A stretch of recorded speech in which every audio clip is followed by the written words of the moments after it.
ಒಗಟೆಯೇ ನೀ ಸೃಷ್ಟಿ ಬಾಳಿನರ್ಥವದೇನು ಬಗೆದು ಬಿಡಿಸುವರಾರು ಸೋಜಿಗವನಿದನು ಜಗವನಿರವಿಸಿದ ಕೈ ಒಂದಾದೊಡೇಕಿಂತು ಬಗೆ ಬಗೆಯ ಜೀವಗತಿ ಮಂಕುತಿಮ್ಮ ಮಂಕುತಿಮ್ಮ ಮಂಕುತಿಮ್ಮ. ಹರಿ ಓಂ. ಓಂ ಗುರುಭ್ಯೋ ನಮಃ.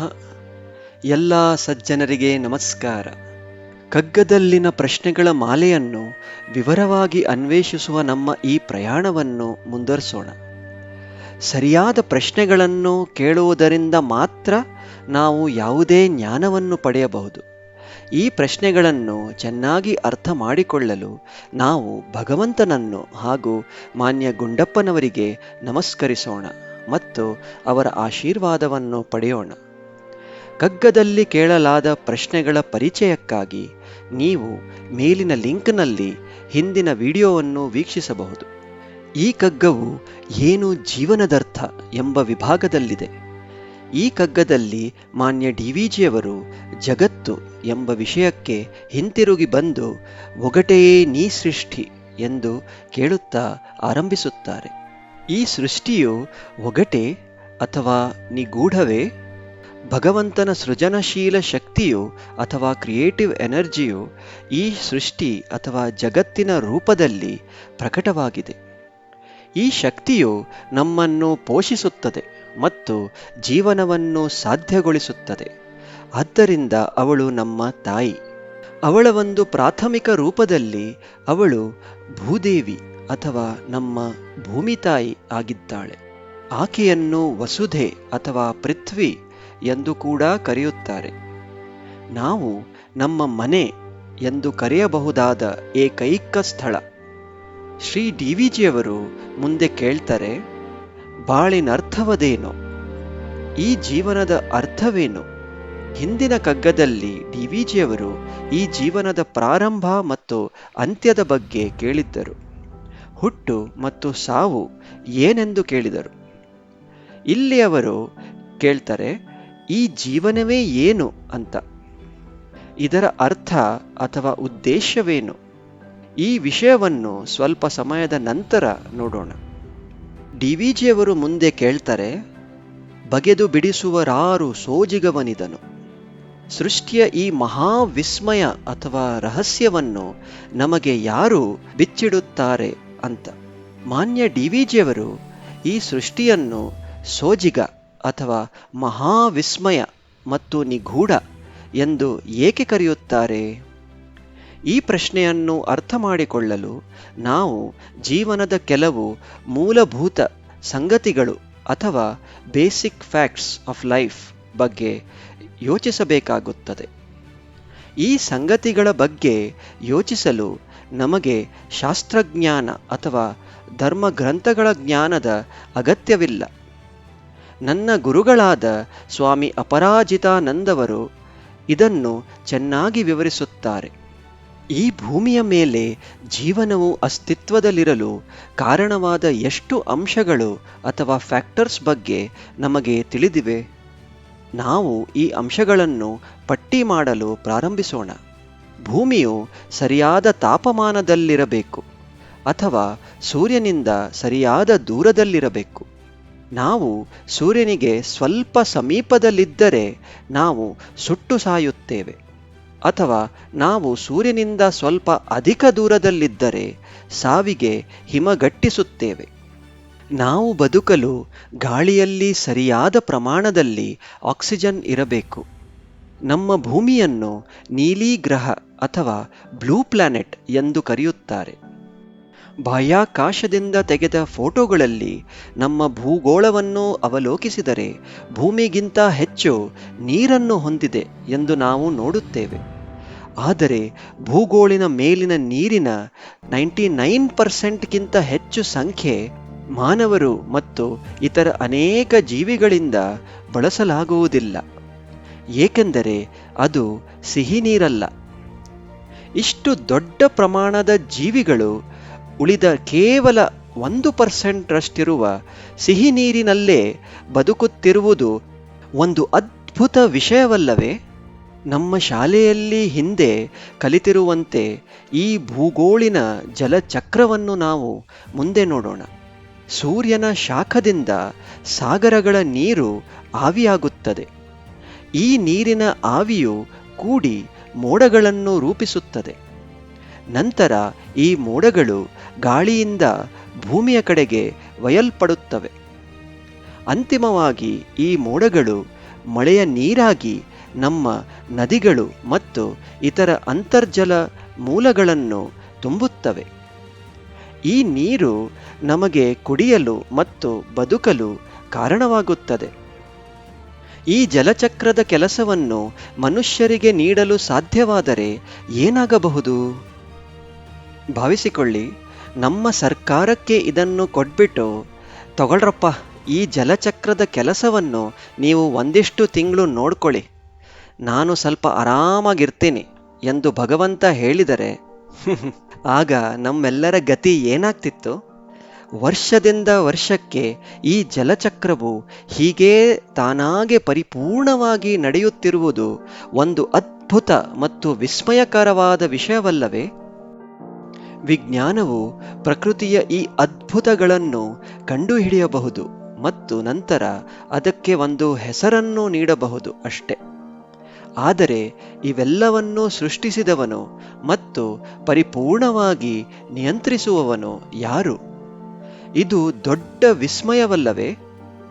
ಒಂದು ದೊಡ್ಡ ಮಾನವ ದೌರ್ಬಲ್ಯವೇನೆಂದರೆ ವಿಷಯಗಳನ್ನು ಲಘುವಾಗಿ ತೆಗೆದುಕೊಳ್ಳುವುದು ಅಥವಾ ಟೇಕಿಂಗ್ ಥಿಂಗ್ಸ್ ಫಾರ್ ಗ್ರಾಂಟೆಡ್.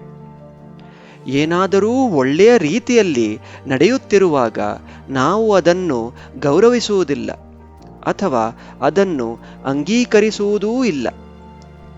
ನಾವು ಅದರ ಬಗ್ಗೆ ಯೋಚಿಸದೆ ಅದನ್ನು ಲಘುವಾಗಿ ಅಥವಾ ಲೈಟ್ಲಿ ತೆಗೆದುಕೊಳ್ಳುತ್ತೇವೆ. ನಾವು ಈ ಎಲ್ಲ ಜೀವನದ ಸತ್ಯಗಳನ್ನು ಲಘುವಾಗಿ ತೆಗೆದುಕೊಳ್ಳುತ್ತಾ ಇಲ್ಲವೇ? ಇನ್ನೊಂದು ಮಹಾ ವಿಸ್ಮಯಕರವಾದ ವಿಷಯವನ್ನು ನೋಡೋಣ.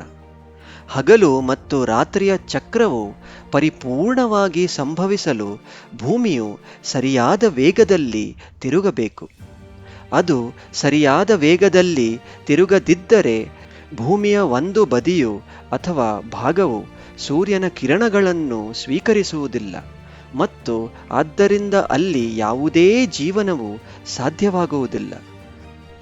ವಿಜ್ಞಾನಿಗಳ ಪ್ರಕಾರ ಭೂಮಿಯು ಗಂಟೆಗೆ ಸುಮಾರು 1,00,000 ಕಿಲೋಮೀಟರ್ ವೇಗದಲ್ಲಿ ಅಥವಾ ರಾಕೆಟ್ಗಿಂತ ಹೆಚ್ಚಿನ ವೇಗದಲ್ಲಿ ಸೂರ್ಯನನ್ನು ಸುತ್ತುತ್ತದೆ ಮತ್ತು ಭೂಮಿಯು ತನ್ನ ಸ್ವಂತ ಅಕ್ಷದ ಮೇಲೆ ಅಥವಾ ಆಕ್ಸಿಸ್ ಮೇಲೆ ಗಂಟೆಗೆ ಸುಮಾರು 1,600 ಕಿಲೋಮೀಟರ್ ವೇಗದಲ್ಲಿ ಅಥವಾ ಜೆಟ್ ಪ್ಲೇನ್ಗಿಂತ 2 ಪಟ್ಟು ವೇಗದಲ್ಲಿ ತಿರುಗುತ್ತದೆ.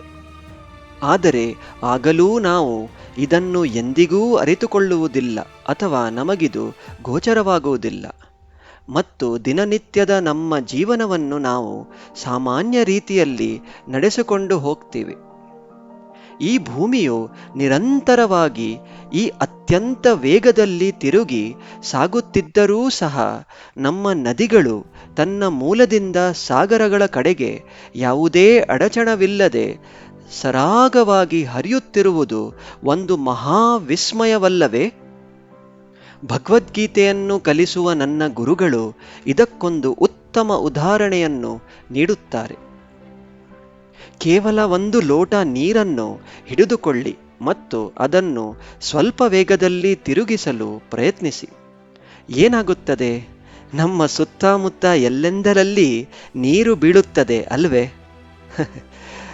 ಆದರೆ ನದಿಗಳಿಂದ ಸ್ವಲ್ಪ ನೀರು ಕೂಡ ಆಕಾಶದ ಕಡೆಗೆ ಬೀಳುವುದಿಲ್ಲವೇ?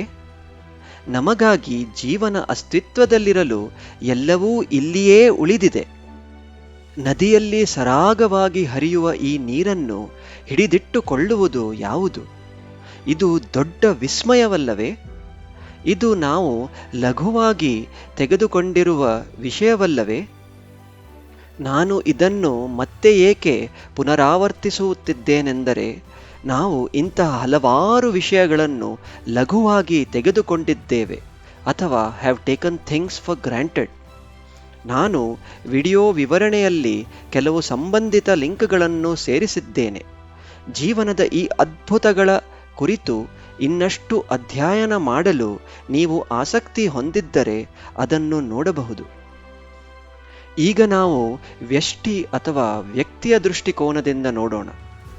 ಈ ದೇಹವನ್ನು ಜೀವಂತವಾಗಿಡಲು ನಾವು ನಿಜವಾಗಿಯೂ ಏನು ಮಾಡುತ್ತಿದ್ದೇವೆ? ನಮ್ಮ ಹೃದಯವು 24 ಗಂಟೆಯೂ ಬಡಿಯುತ್ತಾ ಇರುತ್ತದೆ. ಗಾಢವಾದ ನಿದ್ರೆಯಲ್ಲೂ ಸಹ ನಮ್ಮ ಅರಿವಿಲ್ಲದೆ ಇದು ನಡೀತಾ ಇರುತ್ತೆ. ನಮ್ಮ ವಿವಿಧ ಅಂಗಗಳಾದ ಮೆದುಳು, ಜಠರ ಇತ್ಯಾದಿಗಳು ನಮಗೆ ತಿಳಿಯದೆ ಸರಾಗವಾಗಿ ಕೆಲಸ ಮಾಡುತ್ತಿರುತ್ತವೆ. ನಾವು ಯೋಚಿಸಿದರೆ ಇದೆಲ್ಲದರಲ್ಲೂ ನಮ್ಮ ಪ್ರಯತ್ನ ಏನು? ನಮ್ಮ ದೇಹ ನಡೆಸುವ ಜವಾಬ್ದಾರಿಯನ್ನು ನಮಗೇ ಕೊಟ್ಟಿದ್ರೆ ನಮ್ಮ ಗತಿ ಏನಾಗ್ತಿತ್ತು? ನಾವಿವೆಲ್ಲವನ್ನು ನಡೆಸಬಹುದಾಗಿತ್ತಾ? ಮತ್ತು ನಮ್ಮ ದಿನನಿತ್ಯದ ಚಟುವಟಿಕೆಗಳನ್ನು ಮಾಡಬಹುದಾಗಿತ್ತಾ? ನಮಗೆ ಯಾವ ಯೋಚನೆಯೂ ಇಲ್ಲದೆ ದೇಹದ ಇವೆಲ್ಲ ಕಾರ್ಯಗಳು ಯಾರು ನೋಡ್ಕೊಳ್ತಿದ್ದಾರೆ? ನಾವು ಇದನ್ನು ಲಘುವಾಗಿ ಪರಿಗಣಿಸುವುದು ಬಹಳ ಆಶ್ಚರ್ಯವಲ್ಲವೇ? ಈ ಎಲ್ಲ ಅಂಶಗಳ ಬಗ್ಗೆ ಯೋಚಿಸುತ್ತಾ ನಾವು ಪಟ್ಟಿ ಮಾಡಿದ್ರೆ ಈ ಭೂಮಿಯ ಮೇಲೆ ಜೀವನ ಇರುವುದಕ್ಕೆ ಲೆಕ್ಕವಿಲ್ಲದಷ್ಟು ಶತಕೋಟಿ ಅಂಶಗಳು ಕಾರಣವಾಗಿದೆ. ಈ ಅಂಶಗಳಲ್ಲಿ ಎಷ್ಟು ಅಂಶಗಳು ನಾವು ನಿಜವಾಗಿಯೂ ನಿಯಂತ್ರಿಸುತ್ತೇವೆ ಎಂದು ನಾವು ಯೋಚನೆ ಮಾಡಿದ್ದೀವಾ? ಹೀಗೆ ಯೋಚಿಸಿದರೆ ನಾವು ಸಂಪೂರ್ಣ ನಿಯಂತ್ರಣವನ್ನು ಹೊಂದಿರುವ ಒಂದು ಅಂಶವೂ ಇಲ್ಲ ಎಂದು ನಾವು ಅರಿತುಕೊಳ್ಳುತ್ತೇವೆ. ಇದು ನಮಗೆ ಅತ್ಯಂತ ವಿನಮ್ರ ಭಾವನೆಯನ್ನು ಉಂಟು ಮಾಡೋದಿಲ್ಲವೇ? ನಾವು ಈ ರೀತಿ ಯೋಚಿಸಲು ಪ್ರಾರಂಭಿಸಿದರೆ ಈ ವಸ್ತುಗಳ ಮಹಾಯೋಜನೆಯಲ್ಲಿ ಅಥವಾ in the grand scheme of things ನಮ್ಮ ಸ್ವಂತ ಪ್ರಯತ್ನ ಬಹಳ ಕಡಿಮೆ ಇದೆ. ವಾಸ್ತವವಾಗಿ ನಾವು ಏನನ್ನೂ ಮಾಡ್ತಿಲ್ಲ ಎಂದು ನಮಗೆ ಅರಿವು ಆಗತ್ತೆ. ಈ ಶತಕೋಟಿ ಅಂಶಗಳನ್ನು ಒಂದೇ ಸಮಯದಲ್ಲಿ ನಿಯಂತ್ರಿಸುವವರು ಯಾರು? ಇದು ದೊಡ್ಡ ವಿಸ್ಮಯ ಮತ್ತು ಒಗಟು ಅಲ್ಲವೇ? ಈ ಎಲ್ಲ ವಿಸ್ಮಯಗಳ ಬಗ್ಗೆ ನಾವು ಮೊದಲೇ ಯೋಚನೆ ಮಾಡಿದ್ದೀವಾ ಎಂದು ಡಿವಿಜಿಯವರು ಕೇಳುವಂತೆ ತೋರುತ್ತದೆ. ನಾವು ಈಗಾಗಲೇ ಮೊದಲನೆಯ ಕಗ್ಗದ ವಿಡಿಯೋನಲ್ಲಿ ನೋಡಿದಂತೆ ಸೃಷ್ಟಿಯು ಅಸ್ತಿತ್ವದಲ್ಲಿರಲು ಅದರ ಹಿಂದೆ ಒಬ್ಬ ಬುದ್ಧಿವಂತ ಸೃಷ್ಟಿಕರ್ತನೂ ಇರಬೇಕು. ಇಂತಹ ಅದ್ಭುತವಾಗಿ ನಡೆಯುವ ಸೃಷ್ಟಿಯ ಹಿಂದೆ ಅಸಾಧಾರಣ ಬುದ್ಧಿವಂತಿಕೆಯೂ ಇರಲೇಬೇಕಲ್ಲವೇ? ಈ ಅಸಾಧಾರಣ ಬುದ್ಧಿವಂತಿಕೆಯನ್ನು ನಾವು ಈಶ್ವರ ಎಂದು ಕರೆಯಬಹುದೇ? ಮುಂದೆ ಮಾನ್ಯ ಡಿವಿಜಿಯವರು ಇನ್ನೊಂದು ಕುತೂಹಲಕಾರಿ ಪ್ರಶ್ನೆಯನ್ನು ಕೇಳ್ತಾರೆ. ಜಗವನಿರವಿಸಿದ ಕೈಯೊಂದಾದಡೇಕಿಂತು ಬಗೆ ಬಗೆಯ ಜೀವಗತಿ ಅಂತ. ಈ ಸೃಷ್ಟಿಯನ್ನು ಸೃಷ್ಟಿಸಿದ ಒಂದು ಕೈ ಅಥವಾ ಶಕ್ತಿ ಇದ್ದರೆ ಎಲ್ಲರೂ ಏಕೆ ಒಂದೇ ಥರ ಇಲ್ಲ? ಏಕೆ ಹಲವಾರು ವಿಧದ ಜೀವರೂಪಗಳಿವೆ? ಯಾವುದೇ ವಿಷಯದಲ್ಲಿ ಉತ್ತಮ ಸಾಧನೆ ಮಾಡಲು ನಾವು ಅದನ್ನು ಸಂಪೂರ್ಣವಾಗಿ ಅರ್ಥ ಮಾಡಿಕೊಂಡು ಅದನ್ನು ಜೀರ್ಣಿಸಿಕೊಳ್ಳಬೇಕು. ಹಾಗೆ ಅಂತಿಮವಾಗಿ ಆ ವಿಷಯದಲ್ಲಿ ಪರಿಪೂರ್ಣರಾಗುವವರೆಗೆ ನಾವು ಆ ವಿಷಯದ ಮೇಲೆ ಮಾತ್ರ ಸಂಪೂರ್ಣವಾಗಿ ಗಮನ ಹರಿಸಬೇಕು ಎಂದು ನಾವು ತಿಳಿದಿದ್ದೇವೆ. ಉದಾಹರಣೆಗೆ ರವಿವರ್ಮನಂತಹ ಮಹಾನ್ ವರ್ಣಚಿತ್ರಕಾರರು ಆ ಚಿತ್ರಕಲೆಯನ್ನು ಪರಿಪೂರ್ಣಗೊಳಿಸಿದ್ದಾರೆ ಮತ್ತು ಆದ್ದರಿಂದ ನಮಗೆ ಉತ್ತಮವಾದ ವರ್ಣಚಿತ್ರಗಳನ್ನು ತಯಾರಿಸುತ್ತಾರೆ. ಹಾಗೆಯೇ ಒಬ್ಬ ಮಹಾನ್ ಶಿಲ್ಪಿ ಶ್ರೇಷ್ಠ ಶಿಲ್ಪಗಳನ್ನು ಉತ್ಪಾದಿಸುತ್ತಾನೆ. ಇದು ಸಾಮಾನ್ಯ ನಿಯಮವಾಗಿದ್ದರೆ ಮತ್ತು ಈ ಜಗತ್ತನ್ನು ಸೃಷ್ಟಿಸಿದ ಒಂದು ಕೈ ಅಥವಾ ಶಕ್ತಿಯಾಗಿದ್ದರೆ ಅವನು ಏಕೆ ಎಲ್ಲ ಜೀವರೂಪಗಳನ್ನು ಒಂದೇ ರೀತಿ ಕಾಣುವಂತೆ ಮಾಡಲಿಲ್ಲ? ವೈವಿಧ್ಯತೆಗಾಗಿಯೂ ಸಹ ಆ ಶಕ್ತಿಯು ಕೆಲವು 100-200 ವಿಭಿನ್ನ ಜೀವರೂಪಗಳನ್ನು ಮಾತ್ರ ಸೃಷ್ಟಿ ಮಾಡಬಹುದಾಗಿತ್ತಲ್ವೇ? ಇದು ಅವನ ಉದ್ದೇಶವನ್ನು ಪೂರೈಸುತ್ತಿರಲಿಲ್ವೇ? ಜೀವರೂಪಗಳ ಹಲವಾರು ವೈವಿಧ್ಯಗಳಿವೆ. ಅವುಗಳಲ್ಲಿ ಹಲವು ವ್ಯತ್ಯಾಸಗಳಿವೆ. ಪ್ರತಿಯೊಂದೂ ಜೀವಿಯು ಕೆಲವು ಶಕ್ತಿಗಳು ಮತ್ತು ಕೆಲವು ದೌರ್ಬಲ್ಯಗಳೊಂದಿಗೆ ವಿಭಿನ್ನವಾಗಿ ಹುಟ್ಟುತ್ತದೆ. ಕೆಲವರು ಏಕೆ ಕುರುಡರಾಗಿ ಅಥವಾ ಅಂಗವಿಕಲರಾಗಿ ಹುಟ್ಟುತ್ತಾರೆ? ಏಕೆ ಎಲ್ಲರೂ ಸಮಾನವಾಗಿ ಆರೋಗ್ಯವಂತರಾಗಿಲ್ಲ? ಎಲ್ಲರೂ ಸಮಾನವಾಗಿ ಬುದ್ಧಿವಂತರಾಗಿದ್ದರೆ ಜಗತ್ತು ಒಳ್ಳೆಯ ರೀತಿಯಲ್ಲಿ ನಡೆಯುತ್ತಿತ್ತ ಎಂದು ನಾವು ಯೋಚಿಸಬಹುದು. ಪ್ರಾಣಿಗಳು ಮತ್ತು ಸಸ್ಯಗಳು ಬುದ್ಧಿವಂತಿಕೆಯನ್ನು ಪ್ರದರ್ಶಿಸಲು ಮತ್ತು ಮಾತನಾಡಲು ಪ್ರಾರಂಭಿಸಿದರೆ ಏನಾಗುತ್ತಿತ್ತು? ಆಗ ಜಗತ್ತಿನಲ್ಲಿ ಹೆಚ್ಚು ಶಾಂತಿ ಇರ್ತಿತ್ತ ಅಥವಾ ಇನ್ನಷ್ಟು ಕಲಹಗಳು ಆಗ್ತಿತ್ತ? ನಮ್ಮ ಶಾಸ್ತ್ರಗಳ ಪ್ರಕಾರ ಈ ಭೂಮಿಯ ಮೇಲೆ ಒಟ್ಟು 84 ಲಕ್ಷ ಯೋನಿಗಳು ಅಥವಾ ಜೀವರೂಪಗಳಿವೆ. ಮನಸ್ಸಿಗೆ ಮುದ ನೀಡುವ ಎಂತಹ ಸಂಖ್ಯೆ ಇದು! ಕೀಟ ಸಾಮ್ರಾಜ್ಯದಲ್ಲಿಯೇ ಅಥವಾ ಇನ್ಸೆಕ್ಟ್ ಕಿಂಗ್ಡಮ್ನಲ್ಲಿಯೇ ಹಲವಾರು ಲಕ್ಷ ಜೀವರೂಪಗಳಿವೆ. ಈ ಎಲ್ಲ ಜೀವರೂಪಗಳ ಹಲವು ಲಕ್ಷಗಳನ್ನು ವಿಜ್ಞಾನವು ಇನ್ನೂ ಕಂಡುಹಿಡಿಯಬೇಕಾಗಿದೆ. ಉದಾಹರಣೆಗೆ, ನೆಲದಡಿಯಲ್ಲಿ ಅಥವಾ ಸಾಗರದಲ್ಲಿ ಹೆಚ್ಚಿನ ಆಳದಲ್ಲಿ ಅಸ್ತಿತ್ವದಲ್ಲಿರುವ ಅನೇಕ ಜೀವರೂಪಗಳಿವೆ. ಇವುಗಳನ್ನು ಮಾನವರು ಇನ್ನೂ ಕಂಡುಹಿಡಿಯಬೇಕಾಗಿದೆ. ವಿಜ್ಞಾನಿಗಳು ಪ್ರತಿದಿನ ಹೊಸ ಹೊಸ ಜೀವರೂಪಗಳನ್ನು ಕಂಡುಹಿಡಿಯುತ್ತಿದ್ದಾರೆ. ಈ ಮಹಾಶಕ್ತಿಯು ಲಕ್ಷಗಟ್ಟಲೆ ಜೀವರೂಪಗಳನ್ನು ಏಕೆ ಸೃಷ್ಟಿಸಿತು? ಅದರ ಉದ್ದೇಶವೇನು? ಭಗವದ್ಗೀತೆಯ 10ನೇ ಅಧ್ಯಾಯ 40ನೇ ಶ್ಲೋಕದಲ್ಲಿ ಕೃಷ್ಣ ಪರಮಾತ್ಮನು ತನ್ನ ದೈವಿಕ ವಿಭೂತಿಯ ವಿಶೇಷತೆಗಳ ಪಟ್ಟಿಯನ್ನು ಮಾಡುತ್ತಾನೆ ಮತ್ತು ಕೊನೆಯಲ್ಲಿ ಹೀಗೆ ಹೇಳುತ್ತಾನೆ: ನಾಂತೋಸ್ತಿ ಮಮ ದಿವ್ಯಾನಾಂ ವಿಭೂತೀನಾಂ ಪರಂತಪ ಏಷ ತುದ್ದೇಶತಃ ಪ್ರೋಕ್ತಃ ವಿಭೂತೇರ್ವಿಸ್ತರೋ ಮಯಾ. ಅರ್ಥಾತ್, ಓ ಪರಂತಪ, ನನ್ನ ದೈವಿಕ ವಿಭೂತಿಗಳಿಗೆ ಕೊನೆಯಿಲ್ಲ. ನಾನು ನಿನಗೆ ಘೋಷಿಸಿರುವುದು ನನ್ನ ಅನಂತ ಮಹಿಮೆಗಳ ಕೇವಲ ಮಾದರಿಯಾಗಿದೆ. ಈ ಜಗತ್ತಿನಲ್ಲಿ ಎಲ್ಲಾದರೂ ವಿಶೇಷವಾದ ವೈಭವವನ್ನು ನಾವು ನೋಡಿದಾಗ ಹಾಗೂ ದೊಡ್ಡ ಮತ್ತು ಚಿಕ್ಕದಾದ ಎಲ್ಲದರಲ್ಲೂ ನಾವು ಅದನ್ನು ಭಗವಂತನ ಮಹಿಮೆ ಎಂದು ನೋಡಿದಾಗ ನಮ್ಮ ಮನಸ್ಸು ಸ್ವಾಭಾವಿಕವಾಗಿ ಶುದ್ಧವಾಗುತ್ತದೆ ಮತ್ತು ಅವನ ಕಡೆಗೆ ಸಾಗಿಸಲ್ಪಡುತ್ತದೆ. ನಾವು ಇಲ್ಲಿಯವರೆಗೆ ನೋಡಿದ್ದನ್ನು ಸಂಕ್ಷಿಪ್ತವಾಗಿ ಹೇಳುವುದಾದರೆ, ಮಾನ್ಯ ಡಿವಿಜಿಯವರು ಈ ಸೃಷ್ಟಿ ಅಥವಾ ಜಗತ್ತನ್ನು ಒಗಟೆಂದು ವಿವರಿಸುತ್ತಾರೆ. ಈ ವಿಸ್ಮಯವನ್ನು ನಮಗೆ ಬಿಚ್ಚಿಡುವವರು ಯಾರು ಎಂದು ಅವರು ಕೇಳುತ್ತಾರೆ. ಇಂತಹ ವಿಚಾರ ಪ್ರಚೋದಕ ಪ್ರಶ್ನೆಗಳನ್ನು ಕೇಳುವ ಮೂಲಕ ಅವರು ನಮ್ಮನ್ನು ಎಚ್ಚರಗೊಳಿಸುತ್ತಾರೆ.